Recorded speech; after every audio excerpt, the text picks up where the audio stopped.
नमस्कार। मेरे YouTube मंच देश प्रदेश में फिर से आपका स्वागत। आज की वार्ता का विषय है इजराइल हमास युद्ध, दशा और दिशा।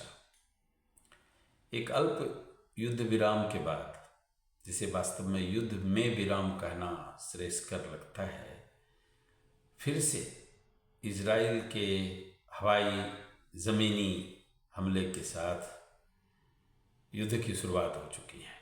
गाजा में पूर्व की तरह सामान्य लोग, आम आबादी इस युद्ध के चपेट में आ गई है और पहले की तरह बमबारी में जो गाजा के थोड़े बहुत शेष इमारतें बची हुई हैं, आशियाना बचा हुआ है, उनको जमींदोज किया जा रहा है और आम लोगों को निशाना बनाया जा रहा है। युद्ध में अब तक क्या हुआ, ये बहुत विस्तार से दुनिया ने जाना है। किस तरह हजारों लोग जो सामान्य लोग थे, वो हमास के कोई लड़ाकू नहीं थे, सामान्य लोग मारे गए। और सबसे चिंता और अफसोस की बात कि इस युद्ध में 6 से 7 हजार के करीब बच्चे मार दिए गए, मारे गए, इजराइल के हमलों के शिकार हुए। एक नरमेध जैसा हुआ।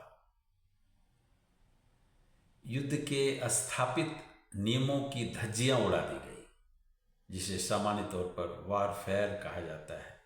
युद्ध के भी कुछ नियम होते हैं, उसमें स्कूल, अस्पताल, आम आबादी वाले क्षेत्र के लिए कुछ खास समझ होती है। युद्ध में भी उनकी कुछ भी परवाह इजराइल के द्वारा नहीं की गई।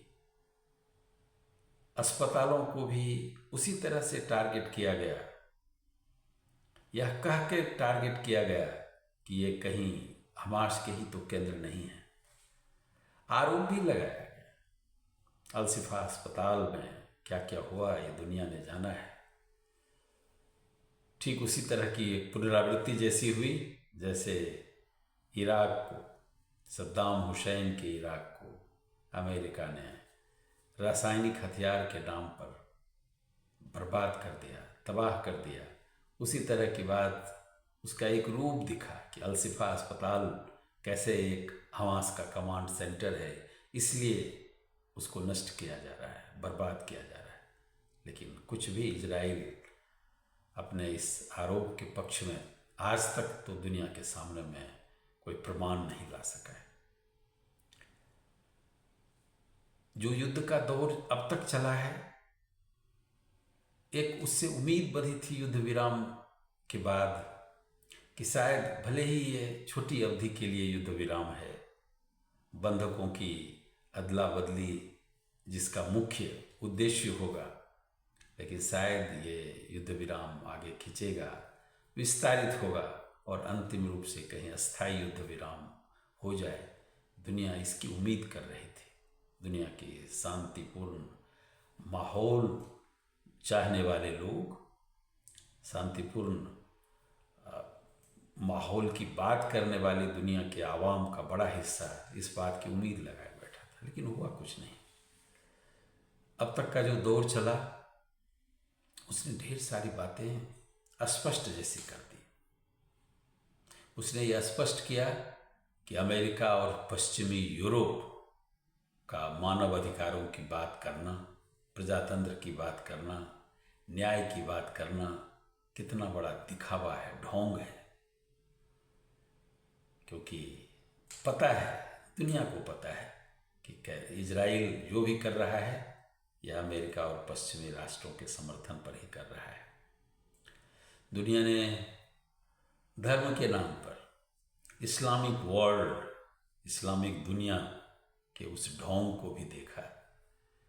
इस्लामिक देश बात तो करते रहे, मध्य पूर्व के देश विशेष रूप में बयान तो देते रहे फिलिस्तीन के पक्ष में, इजराइल के खिलाफ, लेकिन कर कुछ नहीं पाए, क्योंकि वो वास्तव में चाहते नहीं थे। बयानबाजी से आगे उनका जाने का कोई लक्ष्य नहीं था, ऐसा लगता है। अगर शायद वो एक साथ खड़े भी होते तो युद्ध का दूसरा रूप होता। दुनिया ने तीसरी बात भी देखी। दुनिया ने देखा कि संयुक्त राष्ट्र संघ इसे बड़ी उम्मीद के साथ नए रूप में बनाया गया द्वितीय विश्व युद्ध के बाद दुनिया में शांति के लिए, विवादों के शांतिपूर्ण समाधान के लिए, वह कितनी कमजोर है, कितनी लचर संस्था है। संयुक्त राष्ट्र संघ के महासचिव, सेक्रेटरी जनरल बार बार अपील करते रहे हैं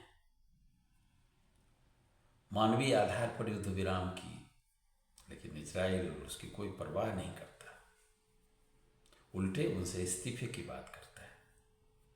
दुनिया ने देखा इस युद्ध में, अब तक के इस युद्ध में, कि अपने को शक्तिशाली कहने वाले राष्ट्र, शक्तिशाली है भी, रूस और चीन के प्रभाव का भी कोई असर नहीं दिखा। सिर्फ उन्होंने बयान ही जारी किए, लेकिन प्रत्यक्ष में ऐसी कोई कार्रवाई जो युद्ध को रोक सके, सामान्य लोगों के नरमेद को रोक सके, ऐसा कुछ हो, ऐसा नहीं दिखा। दुनिया ने और भी बातें देखी, उसमें भारत भी शामिल है। अफसोस की बात है कि भारत, जिसे दुनिया एक दूसरे रूप में देखती रही है, आज से नहीं, आज़ादी के बाद से ही, अपनी एक स्वतंत्र विदेश नीति के चलते, गुटनिरपेक्ष देशों के नेता के चलते, न्याय और शांति की बात करने वाले एक देश के रूप में दुनिया जिसे जानती है, वह देश भी अब तक कोई प्रभावकारी भूमिका नहीं निभा सका। उल्टे उस समय वास्तव में एक दुनिया के लिए एक झटके की बात जैसी हुई, एक सदमा दुनिया के लिए हुआ, शांतिपूर्ण आवाम के लिए, जब भारत ने संयुक्त राष्ट्र संघ के उस प्रस्ताव से अपने को अब्सटेन किया जिसमें मानवीय आधार पर युद्ध विराम की बात की जा रही थी। यह वास्तव में एक गंभीर अफसोस की बात थी। हालांकि 2 दिन पूर्व भारत ने स्पष्ट रूप से फिलिस्तीन के अधिकारों का समर्थन किया है और भारत से ये उम्मीद भी है, लेकिन भारत जो कर सकता है, भारत से जो उम्मीद है, उसमें भारत को और आगे आने की जरूरत है।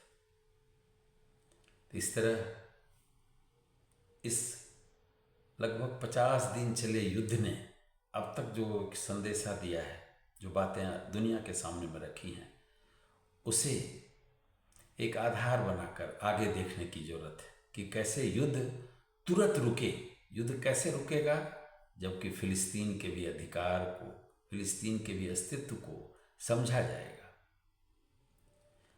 द्विराष्ट्रवाद, फिलिस्तीन भी और इजराइल भी, जो समझौते पूर्व में हुए, उसको मान्यता के रूप में, सर्वमान्य मान्यता के रूप में स्वीकार किया जाएगा, तभी फिलिस्तीन की समस्या का समाधान हो सकता है। युद्ध तो तुरंत रुकना चाहिए। संयुक्त राष्ट्र संघ की सुरक्षा परिषद की विशेष बैठक आयोजित करके इजराइल को स्पष्ट निर्देश देना चाहिए और खुद अमेरिका को इसमें आगे आना चाहिए। आज पूरी दुनिया में शांति के पक्ष में भी बातें हो रही हैं, बड़ी बड़ी रैलियां निकल रही हैं, यहाँ तक कि यहूदियों के कई संगठन इजराइल के इस नीति का, युद्धपरक नीति का विरोध कर रहे हैं। ईसाइयों का सबसे प्रतिष्ठित संगठन और प्रतिष्ठित व्यक्ति, प्रतिष्ठित सर्वमान्य पूरी दुनिया में पोप भी युद्ध का तुरंत समापन की बात कर रहे हैं। और एक सामान्य सी बात है कि दुनिया फिर से युद्ध नहीं चाहती। अगर ये युद्ध खिंचता गया तो ये अब हमास इजराइल का युद्ध नहीं रहेगा, इसका विस्तार हो सकता है। द्वितीय विश्व युद्ध के बाद ही अपने देश में ढेर सारे रचनाएं हुई, गीत बने, कविताएं बनी। उसमें ये गीत हम लोगों ने बार बार सुना कि जंग न होने पाए साथी, जंग न होने पाए जिसने हिरोशिमा जैसे बसते शहर उजारे, पर्वत पर्वत वादी वादी मौत के झंडे गारे, जंग न होने पाए साथी, जंग न होने पाए। इस युद्ध को तुरंत रोकने की जरूरत है। यह जो त्रासदी हो चुकी है गाजा में, उसका कैसे समाधान, उसको कैसे अटेंड किया जाए, इस पर सोचने की जरूरत है। कैसे फिर से गाजा को खड़ा किया जाए, कैसे बनाया जाए, और वास्तव में एक देश फिलिस्तीन जिसके पास संप्रभुता हो, वह देश तात्कालिक प्रभाव से जल्द उसको वह दर्जा मिले। इस वीडियो में इतना ही। अगर आपको ये ठीक लगा तो आप इसे लाइक करें, सब्सक्राइब करें। धन्यवाद।